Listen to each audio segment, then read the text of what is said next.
they did nothing. So we are being told by the man on the inside that Labour and the left are hiding industrial-scale Muslim rape gangs to win votes.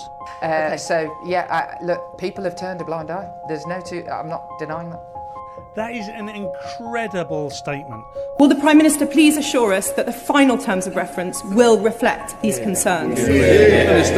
That is a grotesque way to talk about our friends and neighbours. This is exactly how disenfranchised white girls have continued to be raped year after year after year after year. So are you saying we haven't got the same sort of gangs that are in Rotherham? What does she mean by that? You know full well what I mean by that. What he's trying to do there with Susan Hall is get her to say that these are Muslim grooming gangs. Blah, blah, blah, blah, blah. Can get there even harder. Hello, I want to talk to you today about the grooming gangs, the Pakistani rape gangs, the Muslim rape gangs, the state-sponsored grooming rape Muslim gangs. I want to show you a number of videos and I'm going to commentate on them because this is still and will remain until justice has been served the single most disgusting thing the powers that be in the British Isles have ever allowed to happen. And the reason most people won't talk about it has been the same all along, because it could be considered racist or derogatory towards a group of people. Well, so be it. I'm not here to shy away. And by the way, I'm just a small voice in this, but it is something that, having read and researched, has made me incredibly angry. There are great giants of commentators talking about this day in, day out, beating that drum. I'm standing on the shoulder of those giants. But for you, my subscribers, I wanted to talk about this, and I plan to talk about this on a very regular basis until we see justice. And at the centre of this right now, I think, is Sadiq Khan. Sadiq Khan is the Mayor of London, Muslim Mayor of London, Pakistani Muslim Mayor of London. Is that important? Well, I think it might well be. Now, this is not all about Sadiq Khan, but Sadiq Khan seems to have got a pass, seems to have great control over this whole subject matter. And as we'll see, as we go in through this video, he has been able to obfuscate, avoid, and even deny the existence of such gangs in London. I will say at this point that each politician mentioned in this video denies any involvement of cover-up, denies any direct involvement with the gangs, and to date there is no evidence that either of those things are true. My point as a commentator is that they have stood by whilst this has gone on, and therefore not done something when they could do, which to me and for my money is just as bad as being involved in the first place. If you are in a position of power, irrespective of your cultural background, irrespective of what your spiritual beliefs are, and you come across anything of this nature which harms children in this way, you have a duty to do something about it. And I think that people on the left, particularly in the Labour, the Green Party, have stood by and allowed this to happen because they rely on sectarian bloc voting. Essentially, without the Muslim vote, they would not have any power. In a different way than the right. The right do not rely on this at all. Any Muslim voters for reform, for the Conservative Party, for restore, do so because that is their political belief and not because any of those parties have performatively decided they are going to support the Islamic faith. Time and time again, we have seen and we will see that politicians, people in power, have stood up and had their voices squashed. They have had themselves ridiculed. They have had themselves called racist, bigoted. Their voice has been silenced. And this is because the people doing the silencing are complicit. Complicit in the sense that if this full story comes out in any mainstream way, they are finished. Their careers are finished. Their personal lives will be damaged. Their future working capabilities will be removed. They may even find themselves involved in criminal proceedings. Because as I said before, if you are in power and you have seen anything of this nature, you never put your own personal interests in front of the safety of those children. In order for this to start to resolve itself in a just way, the people obfuscating, covering, those with knowledge need to start being honest. They won't just be judged in this lifetime. They will be judged in the next too. And I believe that they can exonerate themselves by telling people what they know and putting an end to this now. So Trevor Phillips appears to be one of these voices. Now, if you don't know who Sir Trevor Phillips was, Sir Trevor Phillips was knighted in 2022 for services to equality and human rights, a former Labour politician of all things, who was the first chair of the Equality and Human Rights Commission, also known as the EHRC.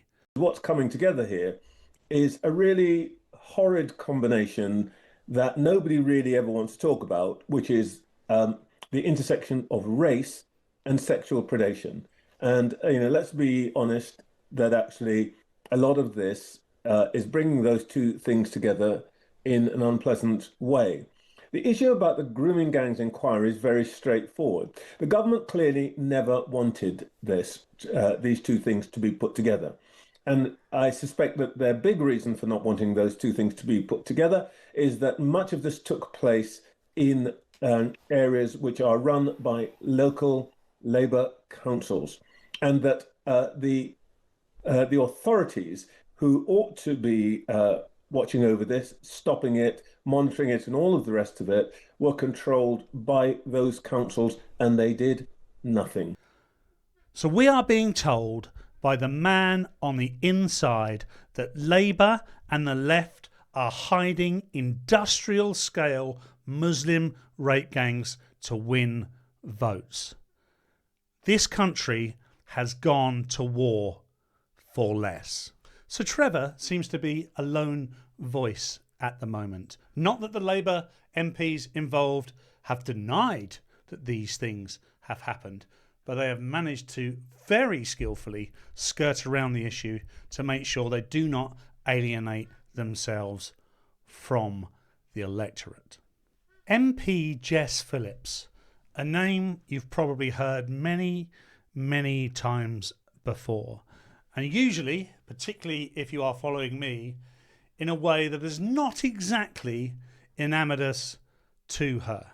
So Jess Phillips is the MP for Birmingham Yardley and has been since 2015, so 11 years as an MP, someone with a great deal of experience, you may assume. She is a member of the Labour Party and has served as Parliamentary Under Secretary of State for Safeguarding and Violence Against Women and Girls. What a title. And the perfect title and position to hold, to be at the forefront of bringing justice to this, the most heinous thing that has happened to the British public in many, many centuries.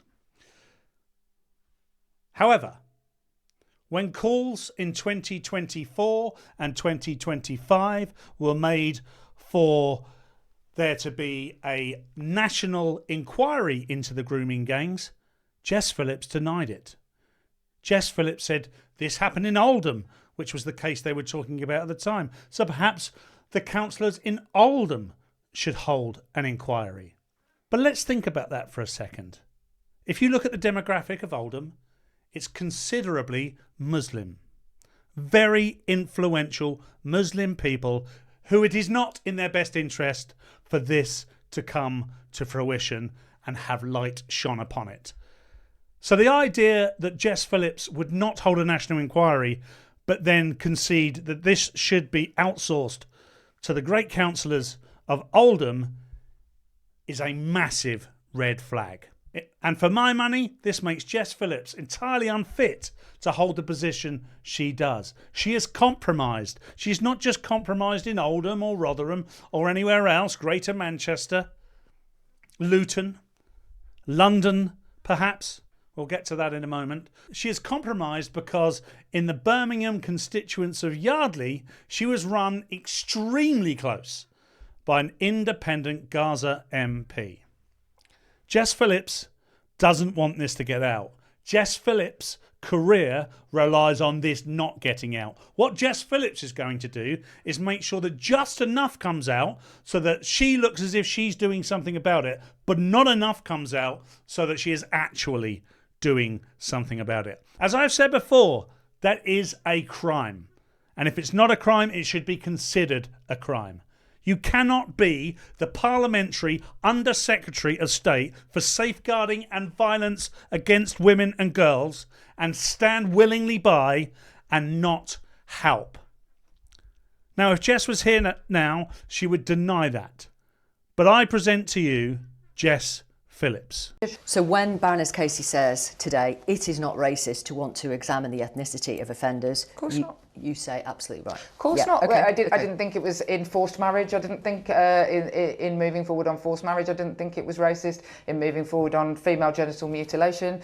I didn't think it was racist. So sorry, when people say you and others in Labour, in the Labour Party, in opposition and in government, have stuck your head in the sand about this. Well, you say I what? mean, that people can. There are undoubtedly people who have. I'm not going to, and Louise Casey finds that, and there is plenty of anecdote, for example, around Anne Cryer, a Labour MP who spoke up about this, being told to keep it quiet by people, you know, from within the Labour Party. And Maggie Oliver herself, a whistleblower, says Labour and the Tories have both turned a blind eye. Maggie Oliver is absolutely right. When Sarah Champion came out and spoke about it at the time, I completely and utterly supported her. So, yeah, look, people have turned a blind eye. There's no I'm not denying that. People, Labour Party MPs and officials have turned a blind eye, and Jess Phillips is not denying that. That is an incredible statement for her to make in her position, let alone not in her position, but as a government minister. That is an incredible thing to admit to, and something that people on the centre-right, right-wing have been saying for years. And there is Jess Phillips telling us all that it is true. That BBC interview was the best part of a year ago. But just last week, in fact, the Conservative MP for Wild of Kent and the opposition assistant whip, Katie Lamb, stood up in the Houses of Parliament and said this. The government's proposed terms of reference for the inquiry into rape and grooming gangs are fatally flawed, as victims and survivors have pointed out. They won't address the role that race and religion played in motivating these crimes. They won't lead to prosecutions for those involved in the cover-up. And they won't even investigate all cases, only a select few. The consultation on these terms ends this Friday. If enough people call for changes, including through groomingangjustice.uk, will the Prime Minister please assure us that the final terms of reference will reflect these concerns?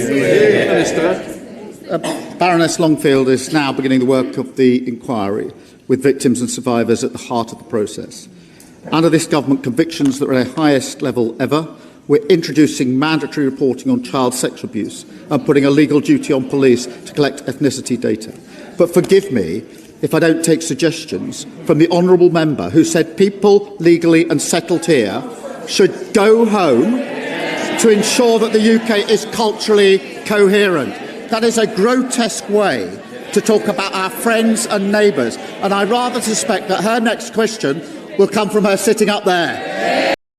Right on cue. Sir Keir Starmer, our Prime Minister, the man without a backbone, obfuscating, distracting, deflecting, I'm not going to listen to you because you're a racist and a bigot and you should be in reform, and you probably will be, which will make you more of a racist and a bigot, and we should never ever listen to you. And that's exactly, by the way, ladies and gentlemen, how this is proliferated. This is exactly how disenfranchised white girls have continued to be raped year after year after year after year. This is exactly why this is carried on. The police, the government, the councils, the social services have done nothing about it because they're afraid to speak out. Because this is happening in 2026. With all that we know, with all of the testimonies from the victims who are now grown women who've had their lives entirely ruined by these Pakistani rape gangs, Sir Keir Starmer stands up and tells you this absolute nonsense. Well, if you're as angry as I am about this, you're probably likely to get even angrier, because we are now going to turn our focus to Sadiq Khan, Mayor of London.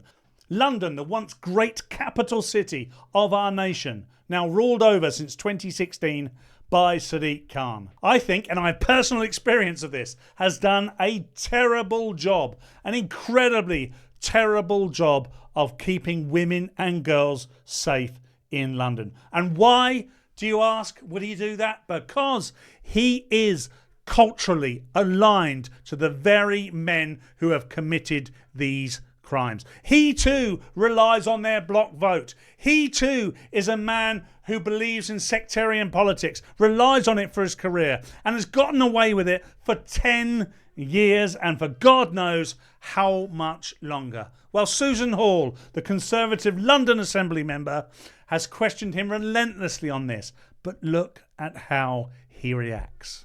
Exactly how much clearer do you want me to be? So I asked you this question last week and you found every which way but not to answer it. Just how many grooming gangs have we got in London? So the situation in London in relation to young people being groomed is different to the parts of the country. So what we have in London is young people being groomed, use your words, not mine, to be used in county lines. In relation to sometimes... OK, let me make it clear. Sorry, I wasn't clear enough. I was told I shouldn't be saying rape gangs. They are rape gangs. I'm talking about rape gangs. I'm not talking about country lines. But to go back, nobody likes me saying rape gangs, although they are rape gangs. Grooming gangs that I would call rape gangs. Tell me about them. How many of those have we got? Not country lines, those particular groups. To avoid any misunderstanding, can she define what she means by that? Yes, if you look at what's gone on in Rotherham, where there are people taking young girls, grooming them for sex, that is what I'm talking about. We know in London there are issues about exploitation of young people, but they're not as defined by the member in her definition of what those types of gangs are. So are you saying we haven't got the same sort of gangs that are in Rotherham, Bradford and lots of other places in the country? Just for what's a misunderstanding, what does she mean by that? You know full well what I mean by that. It's all over the television. You know exactly what I mean by that. If you're thinking that Sadiq Khan's stupid, he's not. What he's trying to do there with Susan Hall is get her to say that these are Muslim grooming gangs. And the second she does that, and well done to her for not doing so, by the way, because the second that she does that, he will turn around and say, racist, bigot, bad. And the whole thing will collapse. Because the rest of the London Assembly members that are on his side will stand around and clap and say, absolutely right, this is blah, blah, blah, blah, blah, blah, blah. Fucking get there. Even harder. Because I tell you what you're doing here, Mr. Khan. You're doing exactly what I'm complaining about. You are avoiding the question because you don't want to deal with the problem. And all the time you don't deal with the problem, these girls continue to get raped. This doesn't happen in London. This definitely happens in London all the time. Our biggest city, our capital city. If it's happening in Birmingham, if it's happening in Rotherham and Oldham and Luton and Watford and Southampton, then it's happening in London. The control centres are likely to be in London. Sadiq Khan is complicit. How long have we known? How long have we known about these Pakistani rape gangs? Years? Some people decades? Some of the voices that have been shouting from the rooftops about it have been silenced for a very long time. And it's come from all sorts of voices, from Tommy Robinson to feminists. And Julie Bindel is a radical feminist, I guess. If you were to look at her Wikipedia page, she would be described as someone I've seen on Free Speech Nation on GB News. And here she is on the Spiked podcast just recently talking about exactly this. Are these gangs history or does this problem? No. No, absolutely not. I mean, this is why it made me utterly furious when Sadiq Khan was denying the existence of these gangs in London, when they've been around for as long as I've been researching this issue and writing about it. And when he was race baiting Susan Hall at the London Assembly, and we all knew what he wanted her to say. He wanted her to specify these perpetrators by race, by ethnicity, by religion. And she was talking about the gangs that operate in the way that they do. And what about our vulnerable girls? And he really was, I mean, he's a nasty piece of work, is Khan. And he really did want to discredit her. And he wanted to potentially embarrass anyone that raised it after that. So they're not history. I think that police have maybe disrupted some of the gangs in some of the towns and cities, but they'll regroup because there's very little consequence for them. How depressing is that, by the way?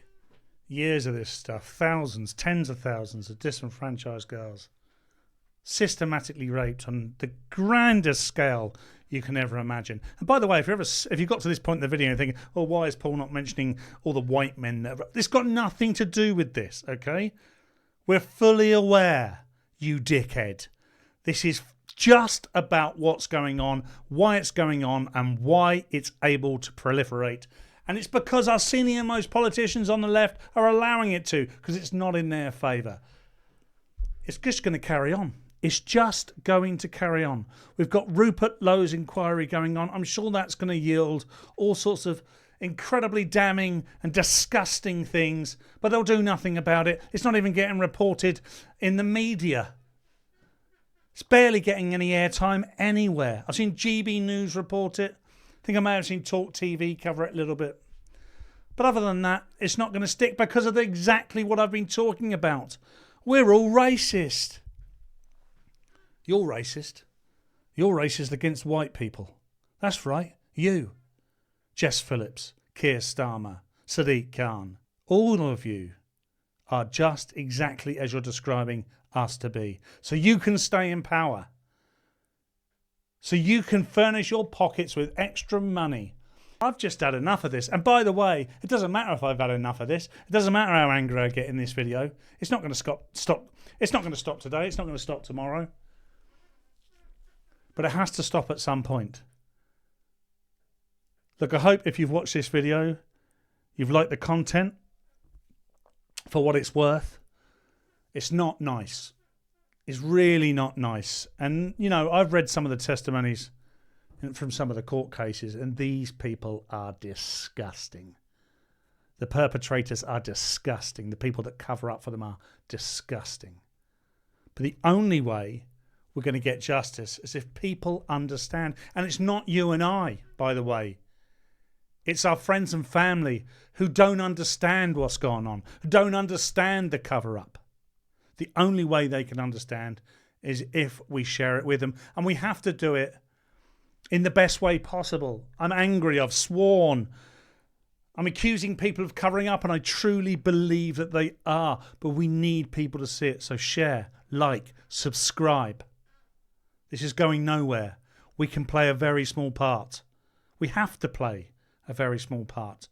Subscribe, like, share. And until next time, keep it real.